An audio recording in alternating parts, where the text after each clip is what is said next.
This is going to be a video tutorial on how to enable or disable location services in Ubuntu. Let me jump over to my desktop here. I am on my desktop now. To enable or disable location services, it's very easy to do. The first thing you want to do is open up Settings. I'm going to go down to my lower left-hand corner, down to my little Show Apps button. I'm going to click on Show Apps. Then at the top up here in this little search bar, I'm going to type Settings.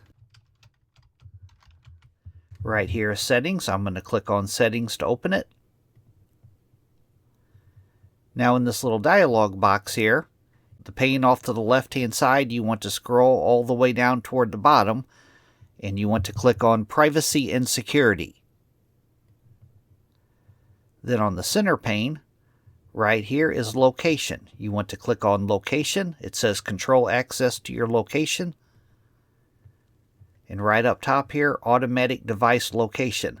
Automatic Device Location uses sources like GPS and Wi-Fi and cellular to determine an approximate location for this device.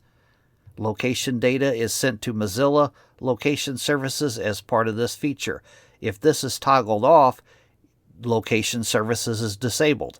If you toggle it on, Location Services is enabled. That is how to enable or disable location services in Ubuntu. Thanks for watching.